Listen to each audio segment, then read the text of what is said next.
Eno ye Wolokoso. Wolokoso mu weekend taxi. Wolokoso mu weekend taxi. Wolokoso mu weekend taxi. Zavugidewa. Ani gwe bakutte nani? Ani yakumenya ukani? Yonna mu Wolokoso. Wolokoso. Wolokoso. Mu weekend taxi. Kale. Bingi ebyogeddwa era bangi mbadde mu biwulira. Era wano twagambye nti tetujja kubeera mpozi nga tutwala sayidi emu. Twatuukiridde omukulu amanyiddwa nga Mugerwa Joseph nga mpozi ono ye muganda w'omugenzi Paul Job Kafeero. Era wano yaviiridde n'agamba nti ayagala asokke alongoose ku nsobi ezizze zikolebwa na biki ebigize byogerwa. N'agamba nti ensonga eri bweti ne bweti.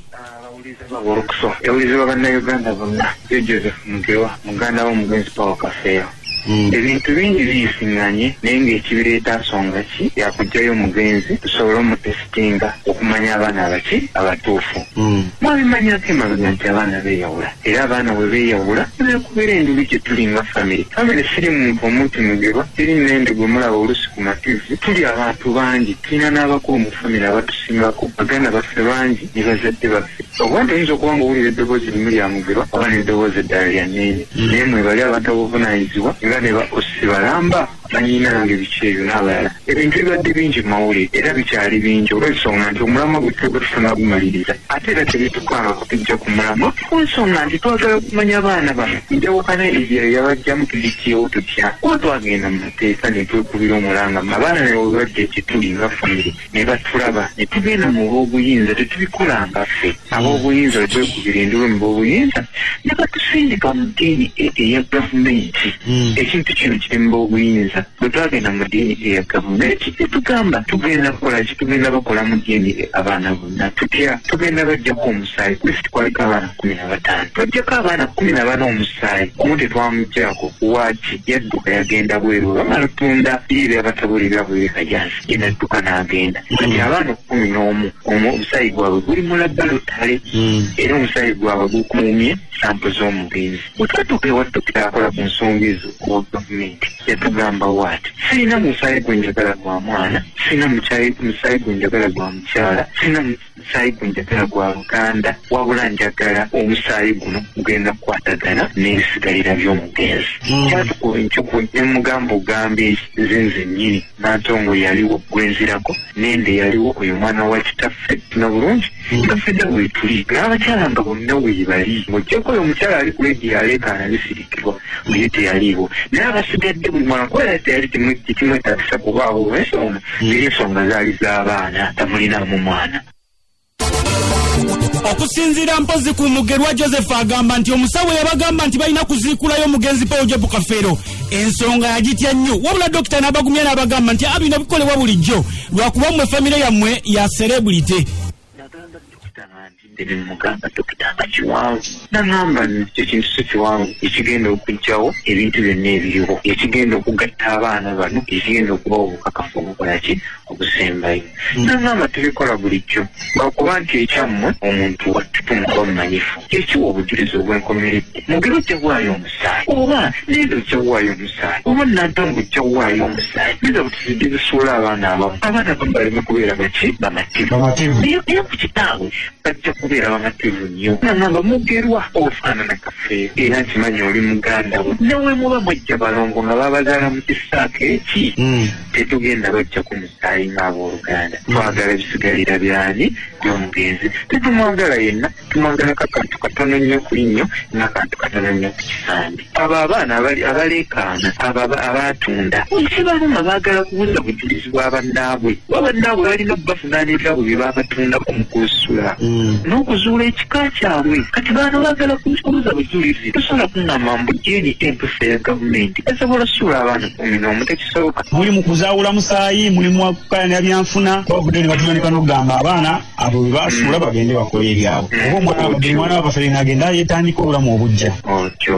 kulusula awo oli ku kinyusi oli mutuufu nze nanze Mugerwa ne famire yaffe tuliko okukyaki ku kyamusaayi abaana bano okumanya bakola ki basaalibwawa nze mukulusula essaawa eno senga maama wange teyafa n'angamba nti toli wagundi toli wannangamba n'alimugambye lwaiti mbulira kuba gye nakola ki yenazaalibwa tataano omusajja mugagga nnyo yafa mugagga n'ebizimbe mu kibuga omwo naye naalibadde nga ndi wa musajja mwavu era naaligenze ew'omwavu abaana babuuza banyammwe nemutubuulira ekituufu bamama bawe obadda nati tuli ba Pawulo tumanye kyetukola ki kyetuzzaako ekintu ekyo omuntu atali muzadde tasobola kirabaliza buzi kirimu omuntu omuzadde asobola kirabaliza buzi abaana abagenda kukula bazaale bannaabwe bali bagamba tusibuka wange omanye ebyannono omuntu atalina kikataba na mikisa omuntu atalina ekikataba na ssente omuntu atalina kikataba na mirembe babantu bingi bali bangi wabanga bamusasika wakafeero nga siwaayo akimanye amonye ekika kyekirala ajjateeka maama we ku nninga naye kakati tetulina okukola ekyo abaana basula ekika kyabwe kati tuli ku byanfuna zenkubula mukulu ssula tukoze ebyaffe tompulirangako mbu newoogenda emasaba ku kitundu gye batuzaala tobulangako nti mugero yatunze poloti ya kafeero nga bwate baboogerako abo abaana zenatunda kajansi. Okusinziira ku Mugero Joseph agamba nti bisirikirwa alimba ebyokuwoza mbu yalina ekyapa ky'Emasaaba alimba olw'ensonga ebintu byonna babikwasa Administrator General yalina buli kimu. Omukyala eyali mukwano gwa Kafeero kuba muyite yali mukyala we yagamba tebasobola kutunda bikoze ekyapa ky'Emasaaba nakirina. Otyo mukulu Ssula otuuse ku kinyusi. Mukulu Ssula Pawulo yasanga processing ekyapa ekyo ettaka yali kule ku mukyala bamuyita Nabisooli n'akakayumba kolaba akalimu akatono era mwe twasooka okusula mukulu Ssula twasooka kuba bulungi nze nkuusembayo okuba nkulidde emikono gya Pawulo era yampeeredde ng'ate nsomera mu bisulo naye ku masomero gye nasomera banjulira kati nkuwulira ekindi ku mutima ate nkuwulira ekisembayo. Pawulo nga processing ekyapa ekyo eky'Emasaaba yateekako amannya ge nga Pawulo Kafeero wannannyini ng'atejja amannya g'omukyala Nabisooli yali nannyiniwo n'ateekako amannya g'abazadde be mu mukyala Folomera Nannuzi nga babeera ku gundi ku byapa by'abantu abo ng'olina ekyapa ky'obimanyi n'ateekako amannya ga mukadde we Naŋŋanga Vincent ebiseera ebyo nga taata tannafira muka n'ateekako amannya ago. Omuntu osobola okuddira ekyapa ky'omuntu ekyapa kyo n'okiteekako omusajja atali taatawo Ssula. Ebintu byonna byomugenda bizula n'ebyapa bigenda kuvaayo ebintu byonna biri wa Administrator General ebyo byewaana nabyo abo bazze kumpanya ekyapa bisirira si akirina kiri wa Administrator General si akirina ebintu biri wa Administrator General mukulu Ssula byonna n'ebiwandiiko byonna eby'Ekajaasi biri wa Administrator General n'abaagula Kajaasi baagula ebintu nga tebalina biwandiiko byawo wabula nga bakozesa njogera y'abaana na kutunula ku baana. Mukulu Ssula ebiwandiiko bya Pawulo byonna biri wa Administrator General twabikwata ne tukola ki tubitwalayo ofuna bulungi ekyo ekiwuguli kyapa kyagamba nti kyalina takirina bali mu lukujjukujju kubuzaabuza. Mukulu Ssula teri musajja musiru Pawulo Kafeero yali musajja mugezi nnyo naddira kyapa n'akiwa omukazi n'owabanga mwagalanye tekiriyo mukulu Ssula osobola ekikola ng'otegeera ate omukyala lyagenda lukumpoko nabyo nanga si yazaala Kafeero Kafeero yamugamba yazaalibwa mu Pakasi neki ebyo bya bulimba Pawulo ku bwongo bwe yali ategeera sobola kwogera bwebityo ate Pawulo singa yali ng'alina ennyika ebyama nti Naŋŋanga si yazaala yandibadde akola obuwandiike kuba Pawulo Kafeero teyafa accident mukulu Ssula. Pawulo Kafeero yamala emyezi 6 ng'ali London bamujjanjaba. Pawulo ono Kafeero n'akomawo n'alowooza awonye oluvannyuma lw'omwezi ndowooza n'addamu olumi ne lumusumbuwa. Tubadde n'omukyala oyo awo ensamya nga tujjanjaba oyo Kafeero wiiki 2 namba nga nze n'omukyala oyo nga tumujjanjaba. Pawulo Kafeero teyaŋŋamba kuba teyagambako nti mayingutirwa oyo taatawo si yazaala oba si we taata waffe. Okusinziira ku Mugerwa Joseph agamba nti balina okukola kyonna ekisoboka basobole okuzaawula omusaayi gwabwe era oyo yenna aneetantala okubeera mpozi ng'alinyirira enteekateeka zaabwe ez'okusimulayo Pawulo ajja kukigwako lwa nsonga bo security weeri era buli kimu kikolebwa mu mateeka. Osinga yabadde mukyala mutuufu ng'omuzadde yandikanga mbu tufe abaana basinga wange beeyawulamu naye tukoze tutya kale ekyokuzikka omuntu naye nga kinene naye ate oba yekiriwo ekisobola okugonjoola ensonga zino tetulina gye tugenda tutwala Pawulo tumuziikula mu mateeka tubula basaba akasente kangiko lwaki basaba akasente kangiko Pawulo Kafeero tumuziikule tumuzzeeyo ng'ebakoze eki ng'ebamusanze ate sifeeti tugenda veri n'enkumbi tutandika osima wagenda kubawo ba inginiya bagenda okujjayo Kafeero dokita bamuggyeko bye baagala ba inginiya bamale bamuzzeeyo bamale bamuteekawo nga bamusanze emateeka ekyo kyemukiragala naye abasinga baweze enkolokolo era bakunze n'abantu b'okukyalo Masaba bakube babakusibira ekikookolo temujja kumugjayo mugenda kikola mu kyekyo tebasobola kusiba kikookolo olw'ensonga nti bigenda kubaako mu mateeka tebigenda kubaako ne security mu kulusula ayagala afuniramu obuzibu ajje ateekeyo obwenyi bwe naye bigenda kubaako security olw'ensonga nti biri mu mateeka tebasulira abatuuze b'e Masaba nti bagenda kulaba mugerwa ng'olw'okuba gyakola biki njagala bamanye nti ebintu bigenda kubaako security bagende balungamye abaana kyensaba abantu tebagamba nti Paul tumugjayo mutwala oba Paul bamugjayo kumutwala mugerwa nze njogera naye famire yange yonna ndi mabega bweki tetugjayo Paul mutwala oba famire tegjayo Paul mutwala famire ejjayo Paul kumuggyako bye baagala bagende balungamye abaana wobanga oli muzadde kirengeremu okwo nga tokozesa bukyayi nakukozesa bigambo by'omuntu byakoze eki byayogedde obanga oli muzadde gamba nti bano abaana abalala abasuulibwa n'abalala abajjajja banaabanya batya nti ddala kitaabwe yooyo. Mugerwa ogambye nti wali kumpi nnyo n'omugenzi ebiseera bwe yafiirawo naddala w'ensambya Kafeero talina bwe yakugamba nti oba gundi namuwa ekiraamo kyange oba nkolebwe nti kubanga ate ebisirikirwa alina omukulu gwe yayogeddeko awo lwakuba erinnya ndyerabidde wamwenyaleemu omwo ng'ekuwa ekiraamo naye ng'omusajja akigaanidde okireeta wakiwulirako ntekimanyi Paul kyalina omuddwaliro yalina laputoopu naye tekimanyi laputoopu eyo yakola ki yagenda etya mu kufaawo saamanya abantu laputoopu ezo batereziteekako ebyama byabwe singa Paul yalina ekiraamo kyandize abantu baleme kulimba nsi abantu baleme kwesoma kubiriwo essaawa eno okugula omuliro oguli mu nsi omuntu ng'olina ekiraamo n'oba wattemu okijjayo. Okusinziira mpozi ku Mugerwa Paulo ku Mugerwa Joseph agamba nti omusika Martin Kafeero yalondebwa jjajjawe yennyini era ebyogundi byagenda yogera mbu simanya biki bisirikirwa aleme kubeera nga abuzaabuza abantu ekituufu naye akimanyi. Ekyokubiri yalema okuzaalira Paulo Kafeero zino ensonga z'abazadde akiveemu. Oyo omwana yalondebwa ng'omusika tebukya n'agamba Mugerwa nze nnonze yalondebwa taata waffe ng'ali ne bakulu banne abantu bagiwe engombe egamba nti obeera n'abaana abakulu omwana omukulu byasika omwana omuto bw'olaba ng'ategeera asobola okutambuza ebintu kati omwana omukulu oyo bwe bagamba Paul bwe yali agambye ng'omusika wabanga ssaawa eno yatunda ebintu bya kitaawe wadde senga yakwasibwa obuvunaanyizibwa olwoza senga ekiki ekyeddako abantu baleme kugamba mbu bagamba gundi twagala obuwandiike weeru eddamu werigya nga ngeri omwami alina gwe bagamba nga sinyanjula enjuti yabigambo nti Paul Kafeero yali asikiriza gundi ne gundi ate abo famire ejja tuula Mugerwa yagenda tuula obuli kika kigenda tuula kyonna kigambe nti wabanga yali agambe bwatyo tumusumika